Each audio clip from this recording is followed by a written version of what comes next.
they spent. Take another look and take some time for hemp. Don't cut the trees for paper, cause it hurts the environment. Stop deforestation, yeah, it's time for hemp. An acre of hemp makes 20 barrels of oil. There's no need for pesticides to poison all our soil. People got no food, they got no clothes, they got no rent. Well, it's time for hemp.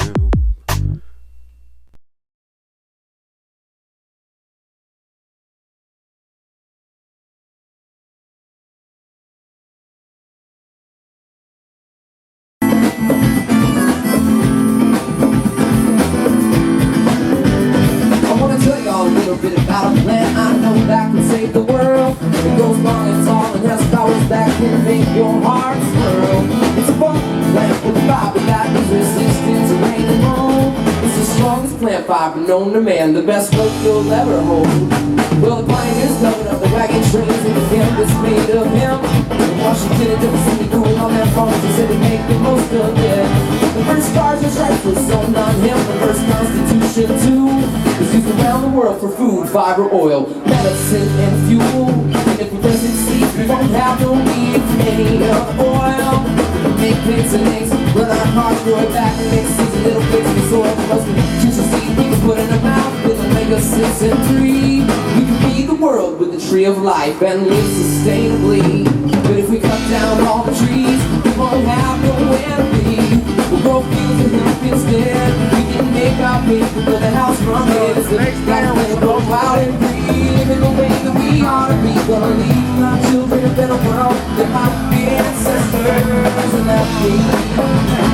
Whoa. La la la la la la la la la la. We get for the dark. Whoa.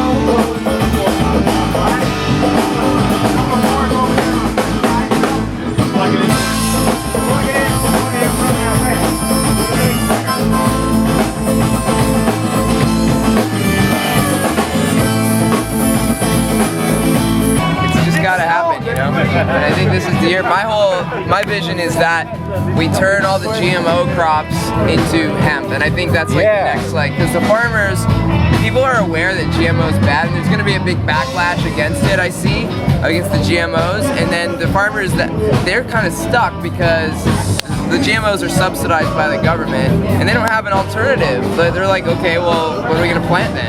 Exactly. So this is the alternative, and it'll replenish the soil and give them a real... And the other cool thing is there's no way in hell that we're going to grow like 80 acres of marijuana and harvest it and then send it to China to make shirts.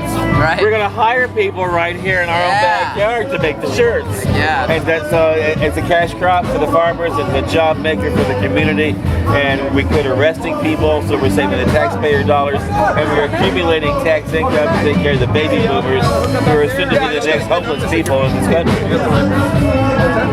Hey, what do you think that the medical marijuana pursuit is stifling the hemp being approved? You know, that was what Jack Harrison used to say. This is how I got into the movement. I ran Jack Hare's office while he went out and thumped the university with this book called The Emperor Wears No Clothes.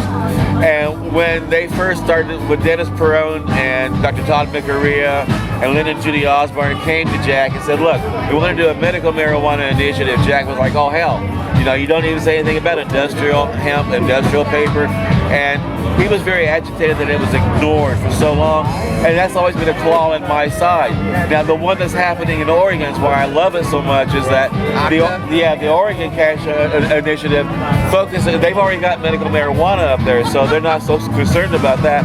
What they're concerned about is having a steady economy, jobs for the people that are now getting out of high school and college so they can start taking care of their own families. They're trying to create goods that will be on the open market very competitive. and still do it within the confines of making certain that the planet's not going to be hurt, by all the chemicals and all the things that we use to make all these other things that are coming out of the ground and the So that's always upset Jack Hare as well too. So I love what Octa's doing, and it does agitate me because the government has said that the problem with this plant is we all get high. The truth is, that's only 1% of the importance of that plant. Right. The 99% of that's important is how good it is for your body when you eat it, how good it is for the soil when you grow it, how awesome it is for the environment when you use it for fuel, a lot of jobs that you can make. And you're talking about money. As long as you start following the money, you realize, here's why it's illegal. It's not because we get high, it's because it's a direct competition with JCPenney and Exxon and Mobil and all the wool industry and the paper industry. That's why we have it outlawed, and that's why his song rocks, because he sings that message. He doesn't just sing, let's get high, let's party.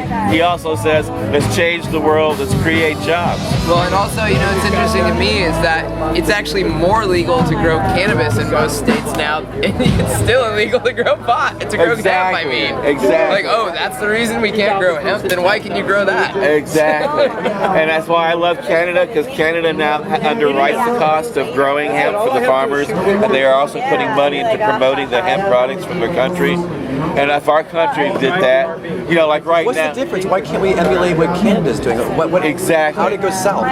It's the money. It's the money. But why isn't it the money in Canada? I don't know, because even our own president has on his website as a way to. If you want to see President Obama get reelected, you can donate to his campaign by buying a product, and that product on his website happens to be a hemp T-shirt or a hemp shirt or a hemp-made purse or a hemp scarf. All of the merch or some of it? No, all the hemp. No, anything that's made of hemp that's being sold off of there is coming in from Canada. So Obama does have some merchandise that's made out of hemp. It's made out of hemp, and the product on was made. Yeah, I don't know, but I can tell you this: it wasn't grown by our farmers, and it wasn't made by our manufacturers. And if we could grow it in this country, we'd have a lot of happy farmers, and we'd have a lot of happy merchants. What about the girls in Glenwood Springs, Colorado? Aren't they eco-textiles? Aren't they manufacturing some of it? They are, and they're also doing it in 2 other states as well. But that's like 2 out of like a million. So. It is, and then there's all these regulations and hoops that they got to jump through, and for them to make a profit, to make a living, in order to hire more people, to be a growing company. Right. There's so much going against them because they're using that one plant that happens to be in direct competition to almost everything else that is produced on this planet. So are you optimistic? For Oregon, I am, and if it goes through Oregon, if they voted it for Oregon, then we got an industrial hemp farming community all set to jump into it, and it's been written in such a way that it will withstand a challenge in federal court, and it will withstand a challenge in international court. Because of all these international treaties, but the United States went around and said, you must sign this in order for us to have trade with you. Now all these countries are going, well, look, we don't want to be part of that treaty anymore, but you've got to uphold it, and we wish you would break it. What's happening in Oregon can make that happen. We can break those treaties and do it in a way that is with faith from our country, because we're doing it to have jobs, we're doing it to create good products, we're doing it to save the planet, we're doing it to do for a good economy. And so it makes sense now they can step back and go, aha, instead of going, oh, we were wrong about the drug war, we should have never done it. They can say, well, we've been enlightened, and we are low on resources, this is what we must now do. Because other countries have really had their belly full of it. Let me ask you this, like walking around today, I was kind of disappointed with like most of the merchandise being sold here, the vendors, like paraphernalia, I saw a bunch of young kids smoking herbs, like right out in public. Like, you think that puts this whole activism in a good light? Well, it doesn't do any more damage to it than if we were drinking liquor out in public. And also because it is under prohibition right now, there's not very many places where we can go and do it freely. Right. If we were able to do it more freely, it would be less of a ha-ha! Right now, all of a sudden, it being one burst spot, it would be an occasional, there's somebody in this book enjoying this. I agree that alcohol is like way worse. It makes people want to fight. So the violence isn't there. And there's people who say, well, how about, aren't you worried about them getting high and getting behind the steering wheel and driving? Well, I got news for you. People are doing that anyway, so that's not going to change. Right. And for those who are really concerned, if you check out the car and driver reports past 2 decades, they've shown that people who smoke marijuana are better drivers than people who don't smoke marijuana at all. Interesting. They do miss their exits more often, but they're more safe as a driver. They're not speeding. Yeah, I'm not concerned about that. Of course, I don't want the pilot of the airplane getting high and flying. Of course, sure. And I don't want somebody teaching my kids to out of their brains. But I don't really care if they're out raking my yard or they're cleaning my windows or, use common sense is what we say. Just like liquor, I don't want somebody getting drunk and flying an airplane or teaching my kids. But I don't care if they've had 2 shots of tequila and they're raking my yard. Is the yard getting raked? Hey, what's the name of your website again? Time for Hemp, with the number 4, TIME, the number 4, hemp.com. Cool, brother. Thank you so much. That was a lot of knowledge in just 10 minutes. Well, thank you. Thank you for listening. Yeah, I'm Casper. Yeah, thank you, Eric, for bringing him by, man. Yeah.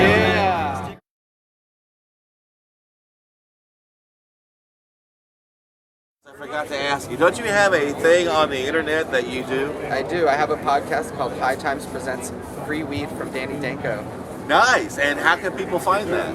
You go to hightimes.com/freeweed, and you can go to SoundCloud and listen to it for free. We've got 27 episodes so far, and we're chugging along. And they can find your archives there, so all your past guests can see that. All the past guests. We've had Dr. Lester Grinspoon and a bunch of growers from around the world, a lot of the breeders who won the Cannabis Cups. Yeah, it's a lot of fun. And sometime you might even have Paul Stanford on the program. Absolutely. And Paul maybe Stanford. even, what's my name? Leach. Casper Leach on that Yeah. program. What's it called? Free Weed from Danko. Uh-huh.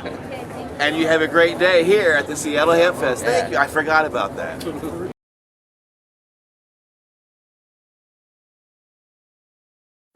We're doing Casper and Friends. We're having a lot of fun here, aren't we?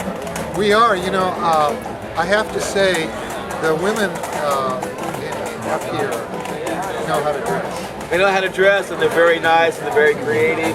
In fact, the whole population is just fantastic here at Seattle. And I must say that Vivian's did a fantastic job of putting together this spectacular event. Last night we had speakers dinner, and I looked around at a whole room full of people, many of whom I've known 15 years or more. And you have to understand, when we first got together, we were so pathetic. We couldn't get sex tabloids to use the term medical marijuana. We would have had an easier chance with medical meth. And when we finally qualified for the ballot, and a TV show was going to discuss the different ballots, I got Dennis and everyone together and I said, they're going to have to say it. And nobody believed me. I said, no, they're going to have to say medical marijuana. They're going to have to. They have to. Yep. So we turn on the tube, and our whole pathetic little team that somehow qualified for the ballot thanks to the last minute help of so many wonderful people. But they do Proposition 13, 14, and then they get to 15, and like 30 seconds into it, he says medical marijuana. And then they said medical marijuana a half dozen or more times. And they said it like it was a regular word, and the next day, the whole world Has a new term. has a new lexicon, That's new right. word. Medical marijuana. And it has blossomed since then. I know Lynette Shaw did an awful lot of work on Prop 19 as well. She's been around as well. And then there was the Lynn and Julie Osborne. They were kind of active at the time, I think. I think that the most active people that we had were the people that came in from the seniors, the gays, all the different coalitions, including police and sheriffs, that endorsed us. And just when things were darkest, we got the endorsement of Doonesbury. You guys get a little closer together, I think. All right. Well, as we can see, we got a lot of people here who are having just a little bit too much fun. Yeah. And so it might be a groovy time for us to say, They're hey, getting aid right now. and we're heading off to we're heading out to enjoy more time at the Seattle Hempfest, party with our friends, and we're going to have you on as a guest in the radio show sometime very soon. And we get it worked out in the calendar. I have stopped doing any interviews, but I will make a special exception if you want. I appreciate that so much. Really, that means a lot. So you're going to be on Cannabis Common Sets with us at Time for Hemp soon. And we're going to go party at the Seattle Hempfest 2012. We are. Thank you. Come join us.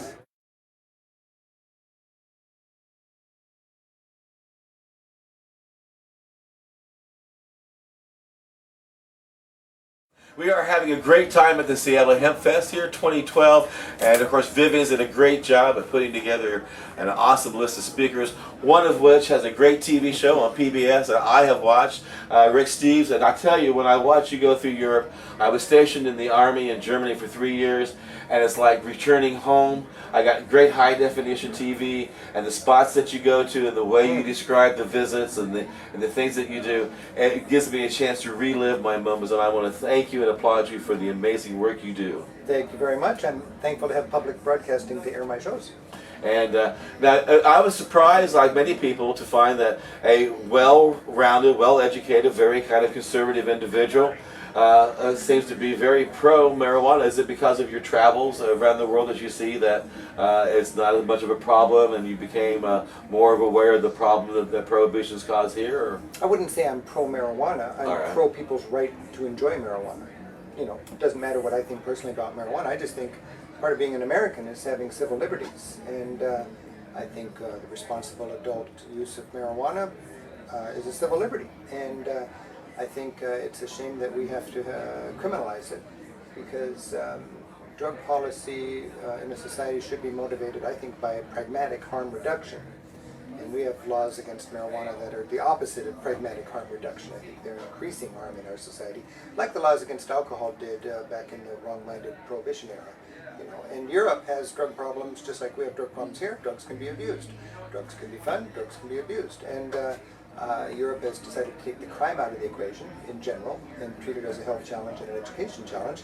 And consequently, marijuana is generally treated more like a soft drug, like alcohol or nicotine or something like that. And for Europeans, it makes a lot of sense. So what I like to do is inject that little European sensibility into the whole discussion on marijuana. Now, PBS was also, in a lot of ways, like a conservative slant, I think, you know. And does this cause any problem in any way at all with PBS and your series? I'm not advocating smoking marijuana. I'm advocating legalizing it for adults who want to enjoy it as a civil liberty. So that's very American. That's very conservative. And I would think anybody who cares about fundamentally what it is to be an American would applaud this. I think most people would agree with you and me that this is a civil liberty, but most people are also in a situation where, because of all the fear and lies in our society, they can't talk freely about it. I'm lucky because I can talk freely about it because nobody can fire me, and I just really believe this is the truth. So, and I'm thankful that PBS is cool enough to recognize that. I suppose if I wanted to get some underwriters for my show, they might say, we don't want to underwrite Rick Steves because he's associated with drug policy discussion. I guess that's their right if they want to, but I think more and more people are realizing that the truth is on our side, and I'm really excited that Oregon and Washington and Colorado are likely to be the first states in the country to legalize marijuana, and for me that is a beautiful thing. And for industrial hemp, I want to remind people to donate to PBS because of your donations. Great programs like Rick Steves stays on the air. There's other great programming as well, well, where they what can we speak should their say voice. is thank you very much for that. And the beautiful thing about PBS, it's one part of the media that is not dominated by corporate interests. Right. Public broadcasting is motivated by a passion for people better understanding the world and embracing life. And if it's in the interest or not in the interest of some corporate need for profit, that's beside the point. And I don't think there's too many places on the dial where you can have media for the people instead of for corporate interests. So this is something to take care of and appreciate and be thankful for. And this is what, your third time to come to the Seattle Hempfest? more than that, 5 or 6. 5 or 6 times, and so you have a good time here. And so next year we anticipate you being here. Let people know why they need to come to the Seattle Hempfest next year. Oh, I think it's fun to celebrate tolerance and civil liberties, and the fact that, like my European friends tell me, a society has to make a choice, tolerate alternative lifestyles or build more prisons. And then they always remind me that we Americans lock up 8 times as many people per capita as Europeans do. Either we are inherently more criminal or there's something screwy about our laws, and we're straightening out those laws right now. And my hunch is next time we come to Hempfest 2013, marijuana will be legalized, taxed, and regulated. Well, it has been an honor for you to take time for us here, and I look forward to having you back on the show. Let's do it. Next year, we got a date. Thank you. Okay, take care. Thank you.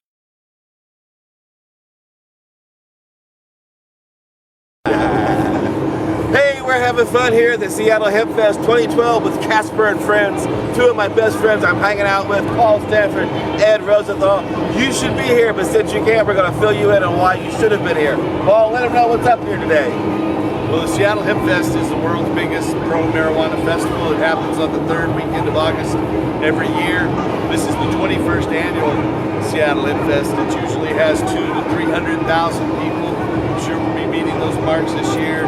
There's a lot of debate around the political issues, but we're on the verge of 3 huge initiatives to end marijuana prohibition.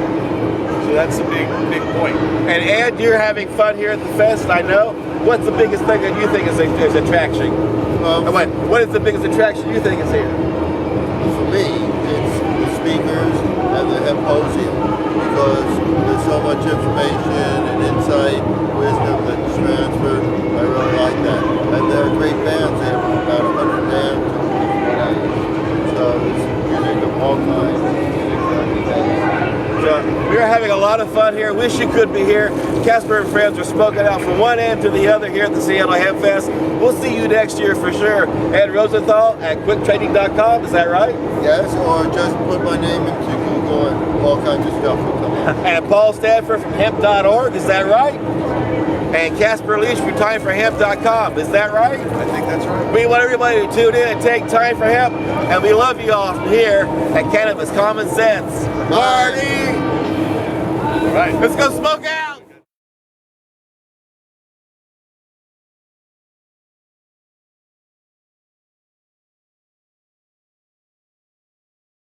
We are on the air with Casper and friends here at the Seattle Hempfest 2012. We are having a blast. I'll tell you, from one end to the other, it has been an amazing, historic piece of history that I think everybody should have. At least if you didn't get a chance to attend it, tune in to check it out. You're going to find a lot about it online. I've been lucky enough to be with a lot of people throughout the event. Many people, my friends from a long time ago to now. One of the people who's been an all-time friend of mine is Richard Marcello. Richard and I, we met each other when we were working for Jack Hare. I ran Jack's office for 3 years. We met back in, I think, 91, late 91. We went up to San Francisco for... Let people see you. Oh. Hey. He's so used to filming all the time, he doesn't know when to put his camera down. Yeah. Okay, anyway, Casper and I met, and he was working with Time for Hemp. He was hosting, and we went up to this big environmental thing at a park in San Francisco. We did Earth Day, yeah. Yeah, it was awesome. We stayed on a houseboat across the Golden Gate Bridge. I remember that now, we did. Yeah, and we came in, we got some incredible interviews. We did. So you got we got Gateway Galbraith that right. day, and we got Wavy Gravy. Wavy Gravy. And God, an amazing list of people. I think Dennis Perone we got in there. Dennis Perone, we did, and of course Jack. And we had Jack. Well, we were going to get Ed Rosenthal, but Ed was dropping acid that And day. we love you out there, Rosenthal. We do, Ed. He knows who we are. But now, you also got your own TV presentation, don't you? Well, you know, for 10 years I did Hip for Victory. I did 66 shows in 10 years. They closed the studio, now I'm doing through the internet. Nice. I'm at realfast.tv. And go to my Richard Marcello. I had to think about it. I had to remember your name. I still haven't choose. That was great. But it's great to be here. This is the 21st annual one. And I understand they're going to dedicate a stage in Jackson. They are, and Paul Stanford's trying to get a park in Jack's name. Yeah, I think that's awesome. So that'd be you great. know, I heard talking about they'd like to see a statue in Venice Beach in honor of Jack. That would be Wouldn't nice. that be awesome? That would be nice. Well, now you want people to tune in where, or find you where, or check out your URL? Yeah, you can Google Richard Marcello along with Jack Hara, George Clayton Johnson, and it goes to then you go to realfast.tv, and that'll take you to the network, the internet, and then go to Richard Marcello, my channel. Nice. I've got 7 or 8 different episodes of Hemp for Victory there. Right. I've got tapes from several different Seattle's up there. You know, the usual thing is good stuff. And it's great to be able to have you part of the Time for Hemp history. Yeah, absolutely. And I tell you, we got film footage that you were shooting with Gatewood from that Earth Day, and we hear your voice asking Gatewood questions. So you've been around a long, long time, and you have a lot of the marijuana history. Yeah, I got involved in January 1980.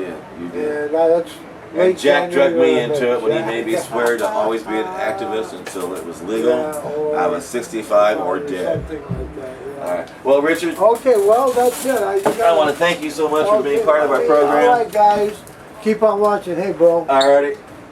Seattle rocks. Come next year. We're going to go party now backstage here at Seattle Hempfest 2012. Absolutely.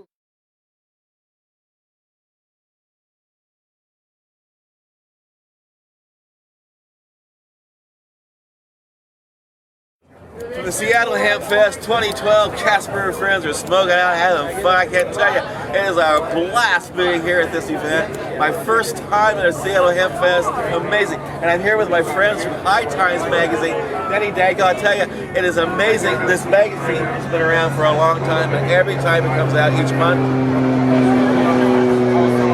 get your own herb, baby. They do a better and better job, I tell you, but the photos inside and the reporting is great, and it's just really awesome, and I encourage you to go to High Times and hightimes.com. Absolutely. Hightimes.com, get your issue, let's be safe in Indiana, get your current issue, and let everybody know how important it is to end prohibition. Isn't that what you're all about with this magazine? Absolutely. Absolutely. Well, We're big fans of and we're smoking out with Danny Danko here, and Danny, tell me, what's been going on in your neck of the woods? We've just been doing a ton of events now. We've been to Cannabis Cups now in San Francisco, Los Angeles, Denver, and now we're coming to Seattle. In just about a month, September 15th and 16th, we're here in Seattle with the Medical Cup for the first time ever. We're very excited about that. And then we have Amsterdam coming up in November. Amsterdam! 25th Cannabis Cup in Amsterdam. 25 years of Cannabis Cup. 25. Steve Hager, you rock. Hello, Steve. Love to all. This year is the Founders Cup, so we are actually honoring Steve Hager as the founder of the Cup and many of the founders of the Dutch coffee shop industry and that whole scene, because without them, you know, who knows, you know, without everybody, without Time for Hemp, without High Times, Normal, and all these people, you know, we may not have gotten to where we are now or where we're going to get in the future with full you know, end to marijuana prohibition. Appreciate you acknowledging it too. That's nice. It's very nice of you. Your magazine has been also a pioneer not only in marijuana prohibition but also in recreational enjoyment prohibition. Sure. Yeah, and freedom to imbibe in what you like, and as long as you're not hurting anyone else, I think it's okay, you know. Now, what does High Times think about the Oregon tax initiative? Are you guys for it, behind it, think it's groovy, or what? I'm behind anything that's a step in the right direction towards the end of marijuana prohibition. So that's 80, right, in Oregon? Yep, is that 80? I mean, I think or it's 50? I think it's called 80. Prop 80? Yeah, well, you know, short-term memory loss. Prop 80, Prop 80. Yeah, and we have a bunch of initiatives, a bunch of chances to make some progress this year in an election year in Colorado and basically in a bunch of states. So, you know, we keep taking our steps forward, and eventually we're going to have to acknowledge on a federal level that marijuana is going to be free. Nice, nice. Well, you know, I want to thank you for being part of this big event here. You know, you guys are one of the sponsors here, aren't you? You see how many we are, and you know,